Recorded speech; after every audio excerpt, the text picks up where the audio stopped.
వందే మాత్రం. నేను మీ journalist Navata. Welcome to R voice. నేను ఎవ్వరి చూడని దయ్యం కథ చెప్తా.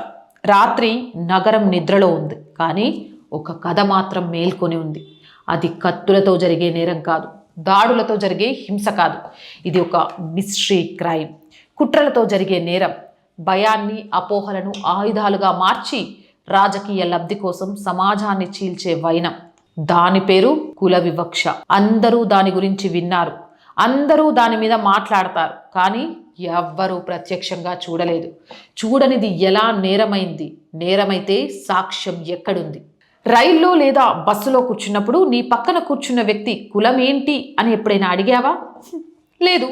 ఎందుకంటే నీకు ముఖ్యం అతను మానవుడా కాదా, అతడి కులం కాదు. అలాగే ఆహారం దగ్గరికి వచ్చేసరికి రెస్టారెంట్లో తింటూ వంట చేసేవాడి కులం ఏంటి అని ఎప్పుడైనా అడిగావా? రోడ్డు పక్కన బండి దగ్గర ఏ దోశ ఏ కులం చేతిలో పుట్టింది అని ఆలోచించావా? పానీపూరి ఎవరు చేస్తున్నారు అని అడిగావే? లేదు. ఆ ఆకలికి కులం ఉండదు. ఇక మూడవది ప్రాణం. ఆసుపత్రిలో ఎమర్జెన్సీ రక్తం కావాలి, అప్పుడు ఇచ్చేవాడి కులం ఎప్పుడైనా అడిగావా? ఆ రక్తం ఏ కులం గొంతులో నుంచి పుట్టిందో ఆరా తీసావా? అది లేదు. ప్రాణం నిలబడితే చాలు అనుకున్నావు.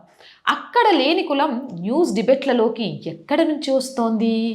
జొమాటోలో ఫుడ్ ఆర్డర్ ఇస్తావు, అమెజాన్లో పార్సిల్ వస్తుంది. డెలివరీ ఇచ్చేవాడి కులం ఏంటో అడిగి రిసీవ్ చేసుకుంటావా? లేదు. టెక్నాలజీ మనుషుల్ని కలుపుతుంటే మధ్యలో కులం ఎక్కడ ఉంది?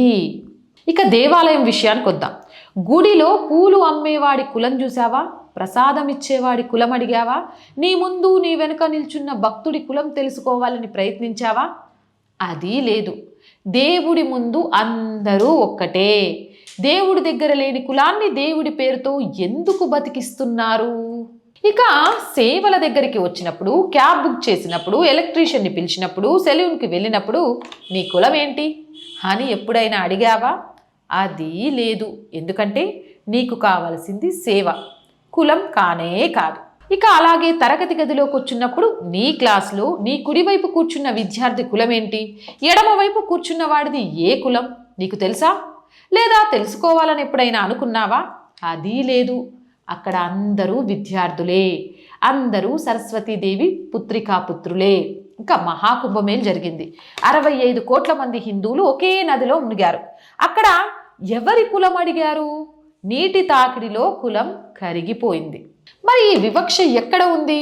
అది రైల్లో లేదు, రోడ్లపై లేదు, గుడిలో లేదు, ఆఫీసులో లేదు, నగరంలో లేదు.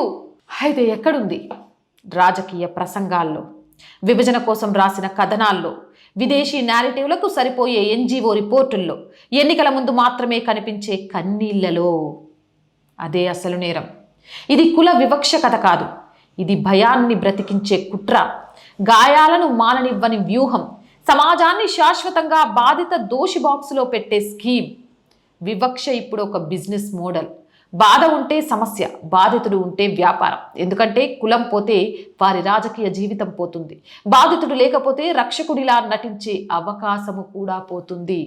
Urban and semi urban India reality గురించి మాట్లాడాల్సి వస్తే, నగరాల్లో నీ విలువను నిర్ణయించేది నీ స్కిల్ మాత్రమే, నీ జీతం నిర్ణయించేది నీ పనితనం మాత్రమే, నీ గుర్తింపు నిర్ణయించేది నీ అర్హత మాత్రమే, నీ కులం కాదు.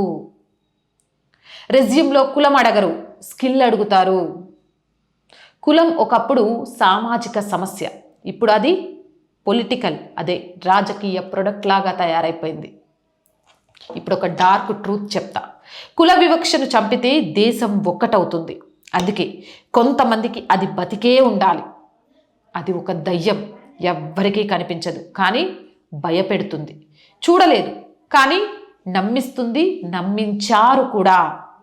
ఫైనల్గా నేను చెప్పాలనుకుంది ఏంటి అంటే, నిజమైన నేరం వివక్ష కాదు, వివక్ష ఉందని నిరంతరం నమ్మించడం, సమాజాన్ని శాశ్వతంగా గాయపడినట్టుగా చూపించటం, ఐక్యతను ప్రమాదంగా మార్చటం. ఇదే అసలైన డార్క్ సోషల్ క్రైమ్.